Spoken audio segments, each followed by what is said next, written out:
يا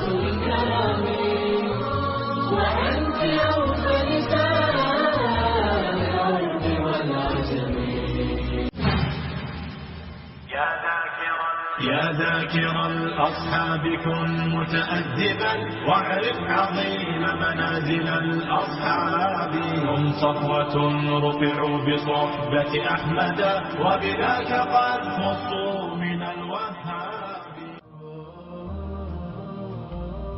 حضرت عمیر بن سعد رضی اللہ تعالیٰ عنہ، جلاس بن سوید کا شمار مدینے کے شرفا میں ہوتا تھا۔ انہوں نے جب سعد بن عبید اوسی کی بیوہ سے نکاح کیا تو وہ مرحوم شوہر سے کم سن بچہ بھی اپنے ساتھ لائیں۔ یہ بچہ جس کا نام عمیر تھا، کہنے کو تو جلاس کا ربیب تھا، لیکن انہوں نے ایسی محبت اور شفقت کے ساتھ اس کی پرورش کی کہ شاید حقیقی باپ بھی اس طرح نہ کر سکتا۔ اس معصوم کو بھی جلاس سے کچھ ایسا انس اور پیار ہو گیا کہ ہر وقت انگلی پکڑے ان کے ساتھ رہتا تھا۔ لوگ بھول گئے تھے کہ عمیر جلاس کا ربیب ہے، وہ اس کو ان کا حقیقی بیٹا ہی تصور کرتے۔ عمیر کا عہد طفلی تھا کہ سرور عالم صلی اللہ علیہ وسلم نے مکے سے ہجرت کر کے مدینہ منورہ میں نزول جلال فرمایا۔ اہل مدینہ کی ایک بڑی تعداد ہجرت نبوی سے قبل ہی نعمت اسلام سے بہرایاب ہو چکی تھی۔ اب باقی لوگ بھی آہستہ آہستہ اسلام قبول کرنے لگے۔ جلاس بھی ایک دن کمسن عمیر کے ہمراہ رحمت عالم کی خدمت میں حاضر ہوئے اور نعمت اسلام سے بہرایاب ہو گئے۔ ارباب سیار نے جلاس اور عمیر کے قبول اسلام کا زمانہ متعین نہیں کیا، لیکن اس بات پر سب کا اتفاق ہے کہ اس وقت عمیر کا لڑک پن تھا۔ وہ اوس کے خاندان عمر بن عوف سے تھے اور ان کے والد سعد بن عبید بن نعمان بن قیس بن عمر بن عوف۔ ان کا بچپن ہی تھا کہ وہ وفات پا گئے۔ گو قبول اسلام کے وقت عمیر سن شعور کو نہ پہنچے تھے، لیکن اللہ نے انہیں نہایت صالح اور سعید الفطرت سے نوازا تھا۔ رحمت عالم کی زیارت کے بعد ان کے دل میں حضور کے لیے ایسی محبت اور کشش پیدا ہو گئی کہ جب تک روزانہ آپ کو دیکھ نہیں لیتے چین نہیں پڑتا۔ حضور بھی ان پر بڑی شفقت فرماتے۔ دن گزرتے گئے اور ذات رسالت مآب سے عمیر کی عقیدت، محبت اور نیاز مندی میں اضافہ ہوتا رہا۔ یوں تو عرب میں بارش ویسے ہی کم ہوتی ہے، لیکن 9 ہجری میں تو خشک سالی نے قیامت ڈھا دی اور سارے ملک میں قحط کا سما پیدا ہو گیا۔ مدینہ باغوں کا شہر تھا، لیکن قحط اور گرمی کی شدت سے اہل مدینہ بھی پناہ مانگ رہے تھے۔ لے دے کے ان کی امیدیں اپنے نخلستانوں سے وابستہ تھیں، جن میں کھجور کے درختوں پر پھل گدرا چکے تھے اور ان کے اتارنے کا وقت قریب آ پہنچا تھا۔ یہی دن تھے کہ ایک دن اہل مدینہ خبر سن کر چونک اٹھے کہ رومیوں کا ایک زبردست لشکر عرب پر دھاوا بولنے کے لیے پر تول رہا ہے۔ سرور عالم صلی اللہ علیہ وسلم صورتحال سے پوری طرح باخبر تھے۔ آپ نے اہل ایمان کو جہاد کی تیاری کا حکم دیا اور فرمایا کہ ہم دشمن کا مقابلہ آگے بڑھ کر سرحد پر کریں گے۔ مسلمانوں کے لیے سخت آزمائش کا وقت تھا۔ کھجور کی تیار فصل، ہولناک گرمی، تپتے ہوئے صحراؤں میں طویل سفر کی صحبتیں، خوراک، پانی اور سواریوں کی قلت، ہر چیز ان کے نظر کے سامنے تھی، لیکن وہ تو اپنی جانیں، مال اور اولاد سب کچھ خدا کی راہ میں بیچ چکے تھے۔ انہوں نے سرور عالم کے ارشاد پر کسی ہی لہجت کے بغیر لبیک کہا اور ہمتاً جہاد کی تیاری میں مشغول ہو گئے۔ یہ غزوہ تبوک یا جیش الاسرا کی تمہید تھی۔ اس موقع پر ایثار و اخلاص کے حیرت انگیز مناظر دیکھنے میں آئے۔ حضرت ابوبکر صدیق نے اپنا سارا مال و اسباب حضور کے قدموں پر لا کر ڈال دیا، اور جب حضور نے پوچھا ابوبکر تم نے اپنے اہل و عیال کے لیے کیا چھوڑا، تو عرض کیا یا رسول اللہ، اللہ اور اللہ کا رسول۔ حضرت عمر فاروق اپنا آدھا مال لے کر حاضر ہوئے۔ حضرت عثمان غنی نے 300 اونٹ کجاوا سمیت 100 گھوڑے اور 1000 دینار راہ حق میں پیش کیے۔ حضرت عبد الرحمن بن عوف 200 اوقیہ چاندی لے کر آئے۔ حضرت طلحہ بن عبید اللہ مال و دولت کا ایک انبار لے کر حاضر ہوئے۔ عاصم بن ندی نے 70 وسق کھجوریں پیش کی۔ خواتین نے اپنے زیور اتار کر اللہ کی راہ میں دے دیے۔ غرض ہر ایک نے اپنی استطاعت کے مطابق بلکہ استطاعت سے بڑھ کر قربانی کا مظاہرہ کیا۔ ایک طرف تو اہل ایمان اس طرح صفحے تاریخ پر اپنے اخلاص اور ایثار کے عظیم النظیر نقوش ثبت کر رہے تھے، اور دوسری طرف منافقین اپنی روح سیاہی کا سامان فراہم کر رہے تھے۔ انہوں نے اہل ایمان کو بددل کرنے میں کوئی کسر اٹھا نہ رکھی۔ کبھی ان سے کہتے کہ کھجور کی فصل بالکل تیار ہے، تمہاری غیر حاضری میں یہ برباد ہو جائے گی اور تم کہیں کے نہ رہو گے۔ کبھی رومیوں کی زبردست جنگی قوت کا حال بتا کر انہیں مروب کرنے کی کوشش کرتے۔ یہ لوگ اکثر سویلم نام کے ایک یہودی کے مکان پر جمع ہوتے اور مسلمانوں کے خلاف طرح طرح کے منصوبے بناتے۔ انہی ایام میں ایک دن خدا جانے جلاس بن سوید کو کیا ہو گیا، منافقین کے بہکاوے میں آ گئے یا کھجور کی نہایت عمدہ تیار فصل نے ان کی مت مار دی۔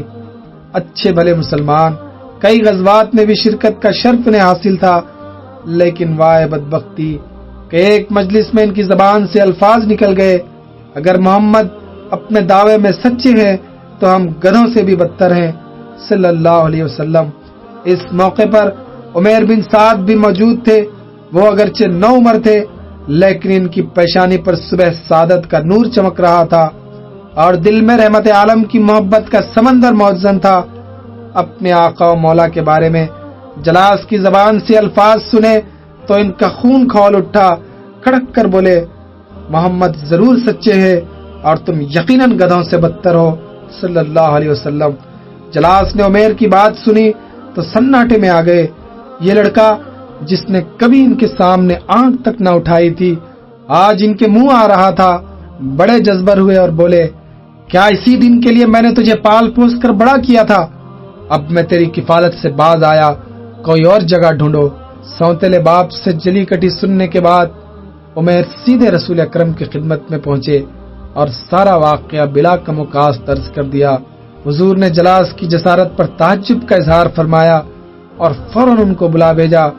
وہ حاضر ہوئے تو حضور نے پوچھا، جلاس کیا تم نے آج فلاں مجلس میں الفاظ کہے تھے؟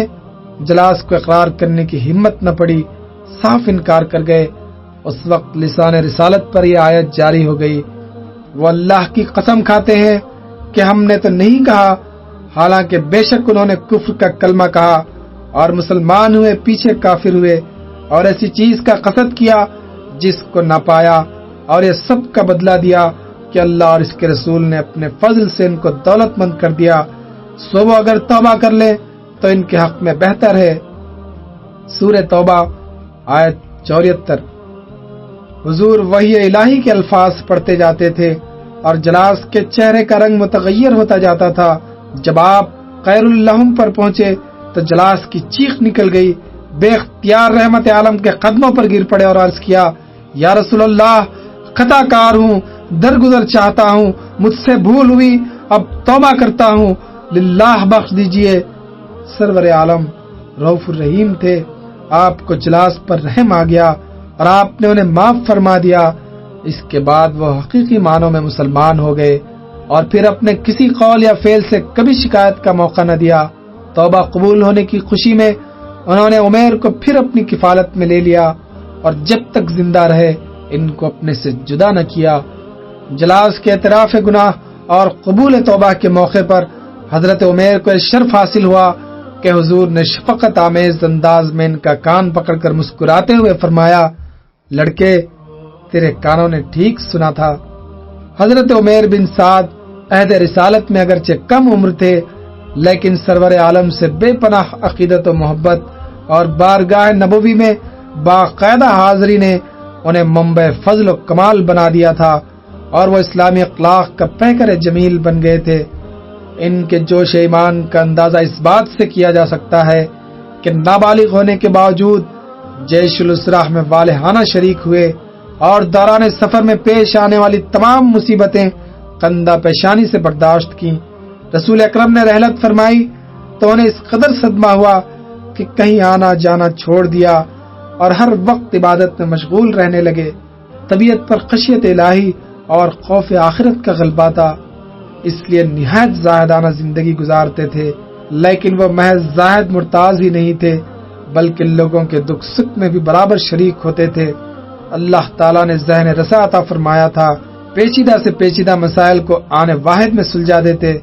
جہاد فی سبیل اللہ کا بھی بے حد شوق تھا۔ حضرت عمر فاروق ان کو ذاتی طور پر جانتے تھے اور ان کے اوصاف و خصائل کے بے حد مداح تھے۔ اپنے عہد خلافت میں وہ ہمیشہ ایسے آدمیوں کی تلاش میں رہتے جو حکومت کے اہم مناصب کی ذمہ داریاں کتاب و سنت کے مطابق انجام دے سکیں۔ حضرت عمیر ان کے معیار پر ہر لحاظ سے پورے اترتے تھے۔ چنانچہ انہوں نے عمیر کو بلا بھیجا اور مجاہدین کے ایک لشکر کا افسر بنا کر شام بھیج دیا۔ وہاں انہوں نے رومیوں کے خلاف کئی معرکوں میں داد شجاعت دی۔ کچھ عرصے بعد واپس آئے تو حضرت عمر نے انہیں فوجی خدمت سے سبکدوش کر دیا اور حمص کا امیر مقرر کر دیا۔ امارت حمص کے منصب پر فائز ہونے کے بعد حضرت عمیر نے وہاں کا کاروبار حکومت ایسی عمدگی سے انجام دیا کہ فاروق اعظم کی نظروں میں ان کی عزت دو چند ہو گئی۔ وہ عمیر کی قابلیت پر تعجب کیا کرتے تھے اور ان کو نسیج وحدہ، یکتا و یگانہ کے لقب سے یاد کیا کرتے تھے۔ فرماتے تھے کہ اگر مجھے عمیر جیسی صلاحیتیں رکھنے والے چند آدمی مل جاتے تو میرا بار خلافت ہلکا ہو جاتا۔ حضرت عبداللہ بن عمر فرمایا کرتے تھے کہ عمیر بن سعد سے زیادہ اچھا اور قابل آدمی شام میں کوئی نہیں تھا۔ طبقات ابن سعد کی روایت کے مطابق حضرت عمیر 16 سال تک حمص کے امیر رہے۔ جب حضرت عمر نے شہادت پائی تو وہ اس منصب سے دستکش ہو گئے اور عام شہری کی حیثیت سے حمص میں مستقل اقامت اختیار کر لی اور یہیں امیر معاویہ کے عہد حکومت میں وفات پائی۔ لیکن علامہ ابن اسیر اور بعض دوسرے مورخین کا بیان ہے کہ انہوں نے حضرت عمر فاروق کی زندگی میں ہی حمص کی عمارت چھوڑ دی تھی اور مدینہ منورہ سے چند میل کے فاصلے پر اپنے اہل و عیال سمیت ایک گاؤں میں سکونت اختیار کر لی تھی۔ وہیں انہوں نے عہد فاروقی میں ہی وفات پائی اور مدینہ منورہ کے قبرستان بقیع غرقد میں دفن ہوئے۔ حضرت عمر کو ان کے انتقال کی خبر سن کر بے حد صدمہ ہوا اور وہ پیادہ پا بقیع میں تشریف لے گئے اور حضرت عمر کی قبر کے پاس کھڑے ہو کر دیر تک ان کی مغفرت کے لیے دعا مانگتے رہے۔ علامہ ابن اسیر اور بعض دوسرے مورخین کا بیان ہے کہ حضرت عمر فاروق نے حضرت عمیر کو زکوٰۃ کی وصولی کا افسر بنا کر حمص بھیجا تھا۔ جب ان کو حمص گئے پورا 1 سال گزر گیا اور ان کی طرف سے نہ زکوٰۃ کی رقم وصول ہوئی اور نہ کوئی اور اطلاع ملی تو حضرت عمر بڑے مضطرب ہوئے۔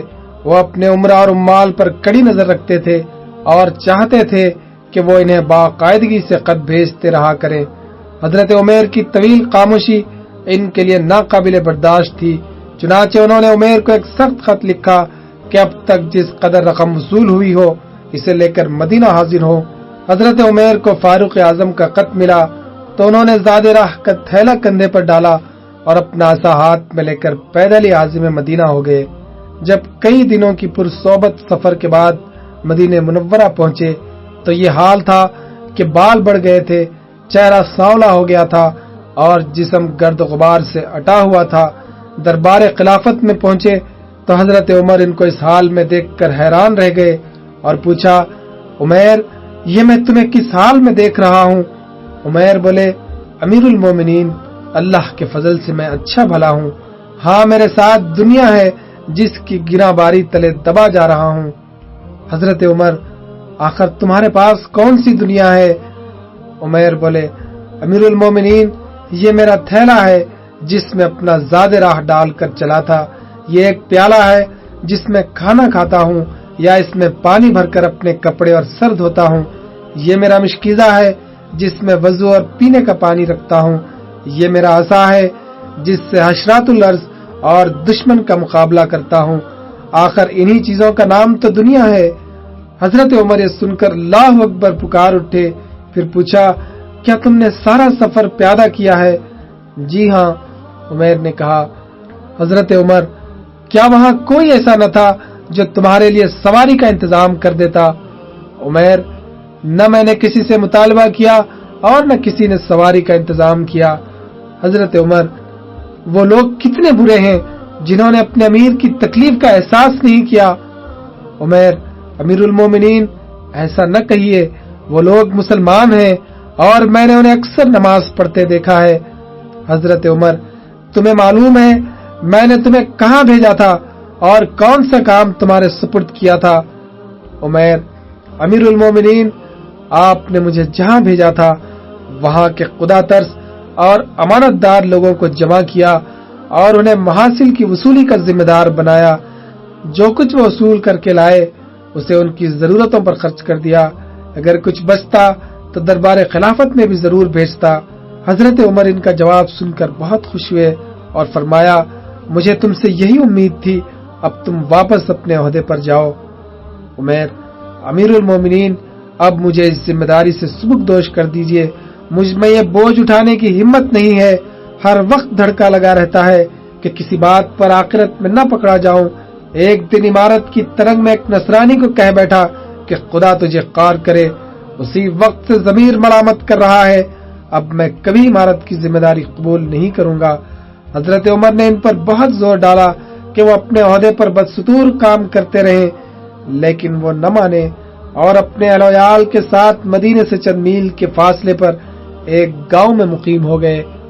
چند دن بعد حضرت عمر نے ایک شخص کو 100 دینار دے کر ہدایت کی کہ عمیر کے گاؤں جاؤ، اگر دیکھو کہ عمیر اطمینان و فراغت سے گزر کر رہے ہیں تو چپ چاپ واپس چلے آؤ، اور اگر ان کو تنگ دست دیکھو تو یہ دینار ان کو دے دینا. وہ صاحب حضرت عمیر کی قیام گاہ پر پہنچے تو دیکھا کہ وہ ایک دیوار سے ٹیک لگائے اپنے کرتے سے جوئیں صاف کر رہے ہیں. ان صاحب کو دیکھ کر اہلن و سہلن کہا اور پوچھا آپ کہاں سے تشریف لائے ہیں؟ انہوں نے جواب دیا مدینے سے. پوچھا امیر المومنین کا کیا حال ہے؟ کہا اچھے ہیں، اللہ تعالیٰ کے احکام و قوانین کا اجرا و نفاذ کر رہے ہیں. یہ سن کر عمیر نے اپنے ہاتھ دعا کے لیے اٹھائے اور کہا الہی عمر کا حامی اور ناصر رہنا، انہوں نے اپنی جان تیری راہ میں وقف کر رکھی ہے. قاصد نے 3 دن تک عمیر کے ہاں قیام کیا. اس دوران میں انہوں نے دیکھا کہ سارے دن میں عمیر کو بمشکل ایک روٹی میسر آتی ہے جسے وہ مہمان کے سامنے رکھ دیتے ہیں اور خود فاقہ کرتے ہیں. 3 دن کے بعد انہوں نے 100 دینار عمیر کے سامنے رکھ دیے اور کہا یہ امیر المومنین نے آپ کے لیے بھیجے ہیں. عمیر نے دینار اٹھا لیے اور اس کے ساتھ ہی ان کی چیخ نکل گئی اور فرمایا واللہ مجھے ان کی ضرورت نہیں، اور پھر کھڑے کھڑے ساری رقم محتاجوں اور یتیموں میں تقسیم کر دی. قاصد نے مدینہ واپس جا کر حضرت عمر کو واقعہ سنایا تو ان کی آنکھیں نم ہو گئیں. اسی وقت عمیر کو بلا بھیجا. جب وہ حاضر ہوئے تو ان کے سامنے بہت سا غلہ اور کپڑے رکھ دیے اور فرمایا کہ انہیں لے جاؤ.